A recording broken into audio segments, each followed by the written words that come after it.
Dostlar, salam, здравствуйте. Rus dili asanlıq öyrən kanalından hər kəsi salamlayıram. Bu dərsdə biz yüksək səviyyəyə aid olan çətin cümlələr tərcümə etməyə çalışacağıq.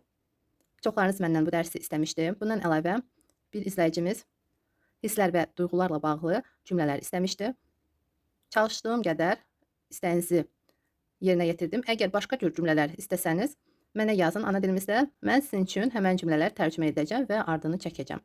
Biz çalışacağıq 50 çətin cümlə tərcümə edək. Gəlin başlayaq. Знал бы ты, что я испытываю при встрече с тобой. Знал бы ты. Burada əgər bilsəydin kimi də demək olar və kaş ki sən biləydin. Bu cürdə tərcümə etmək olar. Знал бы ты, kaş ki sən bilsəydin, mən nələr keçirirəm səninlə görüşdüyüm anda. При встрече с тобой, səninlə görüşdüyüm anda. Zaman, anda. Burada həmən söz yoxdur, anda. Burada baxın, pri var, при встрече. Burada pri o həmən sözü ifadə edir. При встрече с тобой. Görüşdüyüm anda. Səninlə. С тобой, səninlə. Что я испытываю? Mən nələr keçirirəm? Burada siz özünüz başa düşürsünüz ki, məntiqi tərcümə olunacaq. Nəyə görə? Çünki sözün özü hissi bildirir. Ona görə də bu cür rus dilində desək daha uyğundur. Rus dilində məhz bu cür deyilir və bu, baxın, bu belə deyək də hissələri, cümlədəki olan hissələri siz çalışın olduğu kimi yadda saxlayın. Я испытываю. Я испытываю, mən keçirirəm, içimdə keçirirəm kimidir. Buna görə də məhz bu söz o həmən duyğunu əks etdirir. Испытываю. İçimdə keçirirəm. Nələri keçirirəm? Что я испытываю? Səninlə görüşdüyüm anda. При, burada при mütləq olmalıdır. При встрече. Görüşdüyümüz zaman, görüşdüyümüz anda. Baxın, bu sözləri ayrı da istifadə etmək olar. При встрече. Поговорим при встрече. Görüşdüyümüz zaman danışarıq. Поговорим при встрече. Burada при mütləq olmalıdır. При встрече. Görüşdüyümüz zaman, görüşdüyümüz anda. Если бы ты знала, что я чувствую по отношению к тебе. Если бы ты знала, elə üstəki kimi tərcümə etmək olar və başqa cürdə. Если бы ты знала. Əgər sən bilsəydin. Baxın, burada əgər olduğuna görə biz çalışırıq elə bil ki, o sözdən başlayaq və bu cür tərcümə etsək, belə deyək, daha uyğun olar, demək olar. Əgər sən bilsəydin. Biz sadəcə cümləni məntiqə uyğun tərcümə etsək daha uyğun olar. Deməli, sənə qarşı nə hiss etdiyimi əgər sən bilsəydin. Burada kaş sözündən də istifadə etmək olar əlbəttə ki. Kaş ki sən biləydin. Если бы ты знала. Əgər sən bilsəydin, belə deyək. Yaxşı. Sənə qarşı nə hiss etdiyimi, что я чувствую по отношению к тебе. Sənə qarşı. К тебе. По отношению.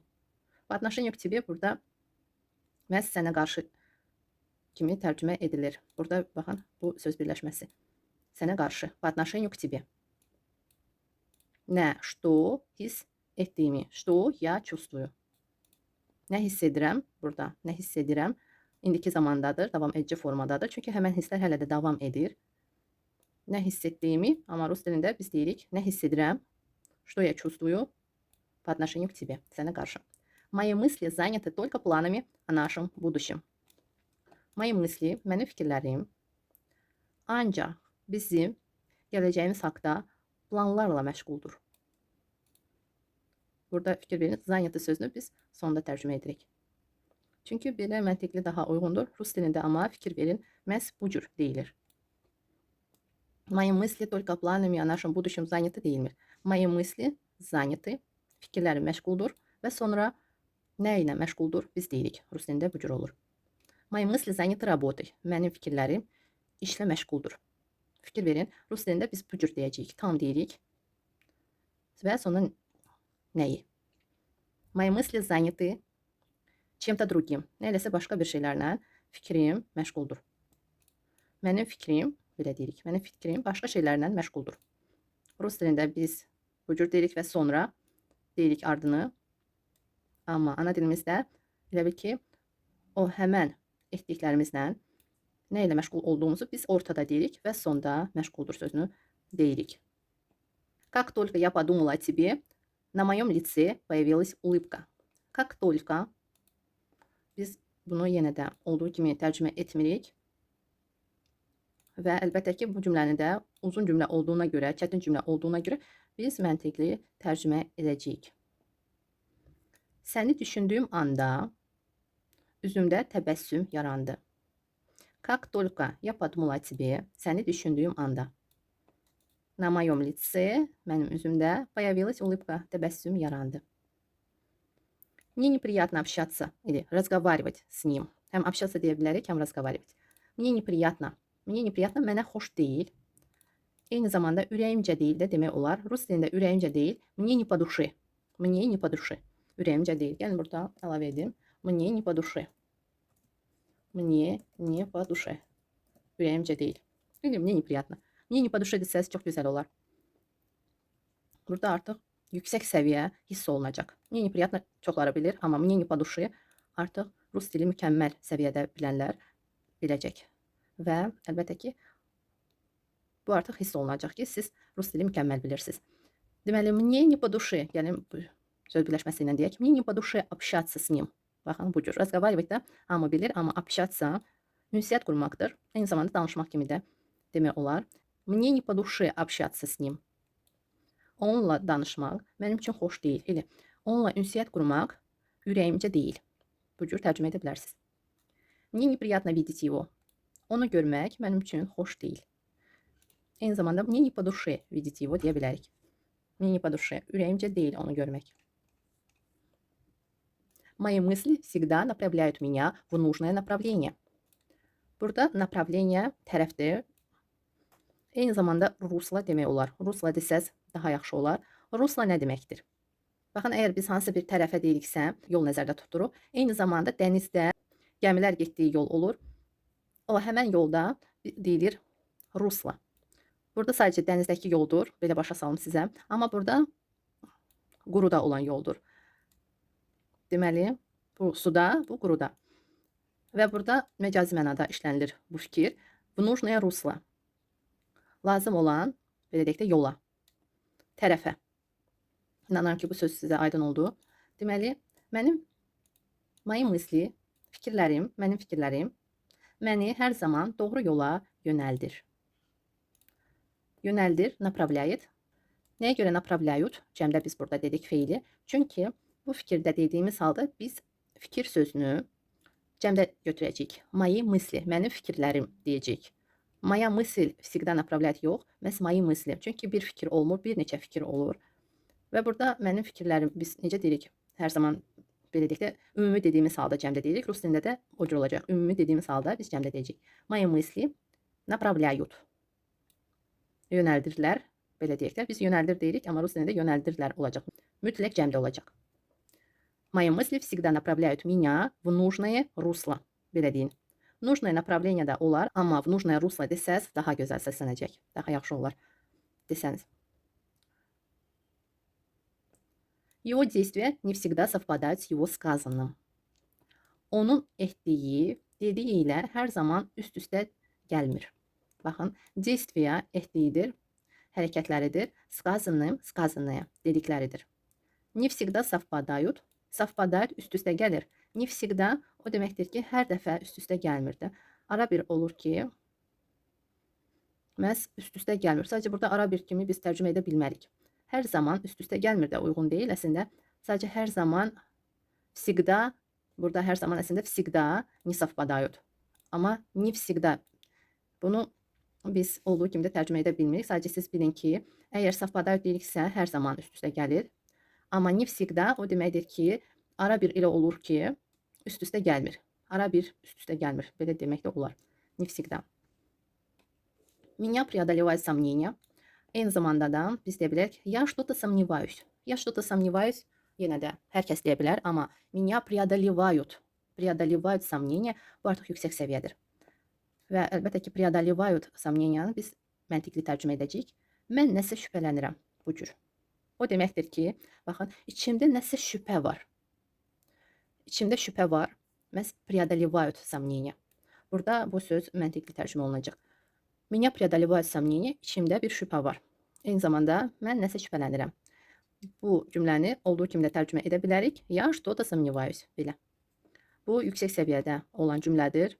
Bu amma adi cümlədir. Я читаю тебя наskвозь. Bunu sözbəsöz də tərcümə etmək olar və məntiqli tərcümə olar. Səni başdan ayağa oxuyuram kimi də demək olar və mən səni yaxşı tanıyıram. Я читаю тебя насквозь. Mən səni yaxşı tanıyıram.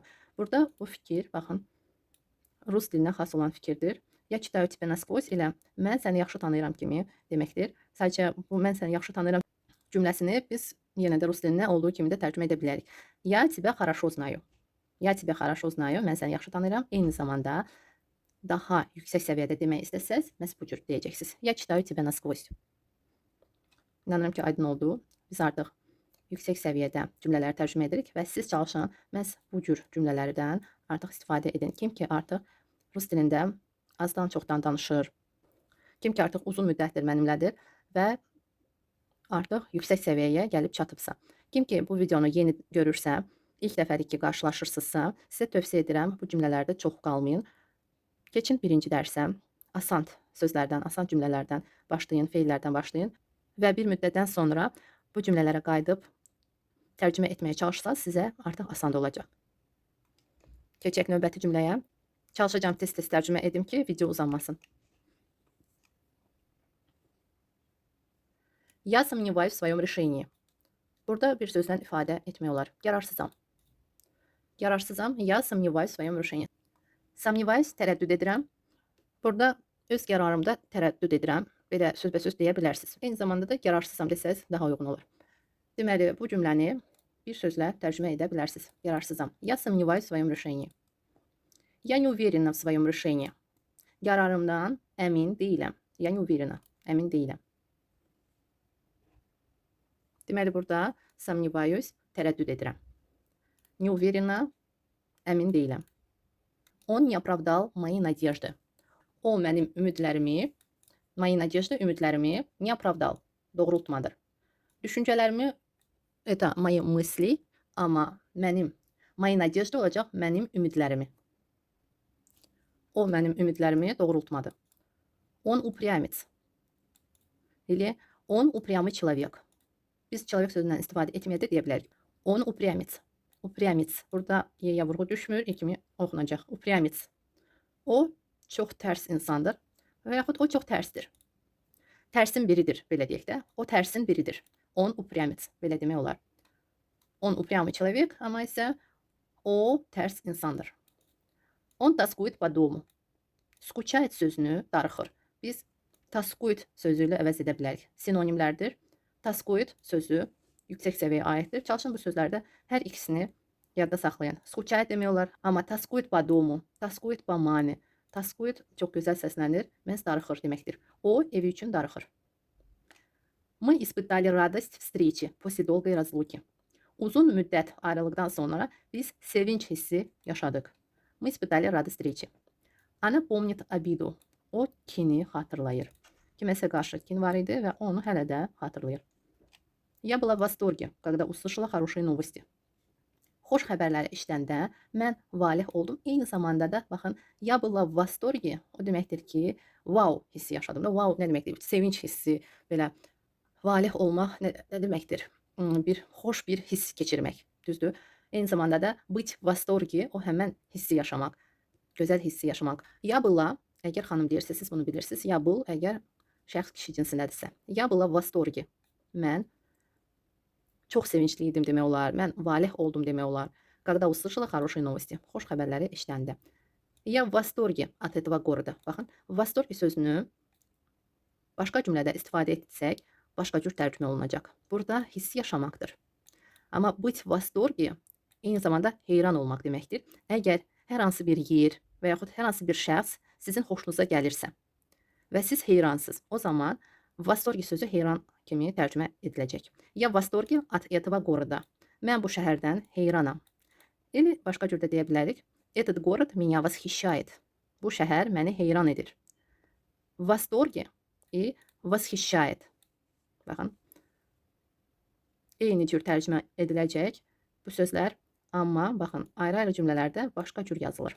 Я в восторге, mən heyranam və şəhər məni heyran edir. Heyran edir, восхищает. Mən heyranam. Mən heyranam. Baxın. Burada я в восторге olacaq. Я в восторге. Nəsə heyran edir. Vasxişayet, elə vasxişayut əgər cəmlədirsə. Amma burada mən və yaxud kimsə olacaq. Heyranam, heyrandır. Burada artıq şəxsin şəkilçiləri şəxsə görə dəyişəcək. Ana prıgla от радости. O sevincindən göyə tullanırdı. Burada siz ana dilimizdə başqa cürdə deyə bilərsiniz əlbəttə ki. Ana prıgla от радости. O çox xoşbəxt idi deyə bilərsiniz. Çox sevincli idi deyə bilərsiniz. Mən burada sözbəsöz tərcümə etdim sizə. O sevincindən göyə tullanırdı. Он почувствовал глубокое одиночество. Eyni zamanda deyə bilərsiniz. Он почувствовал себя одиноким. Почувствовал глубокое одиночество. Burada da sözbəsöz çalışacağım tərcümə edim, amma siz yenə də deyirəm. Başqa cürdə deyə bilərsiniz. O dərin tənhalıq hiss etdi. Он почувствовал глубокое одиночество. Eyni zamanda o özünü tənha hiss etdi deyə bilərsiniz. Она была убита горем после потери. Убита горем bu deməkdir ki, dərin kədərdə idi. Baxın dostlar, bu yenə də bir hissdir. Bu cür rus dilində deyilir. Ubita gorem. Kədəri çox dərin idi, dərin kədərdə idi. O itkidən sonra kədərdə idi. На его глазах выступили слезы. Bu cümləni bu cür tərcümə edə bilərik. Amma biraz fikri tam dəqiq deyil bu cümlədə. Gözlərindən yaş gəldi. Просто полились слезы.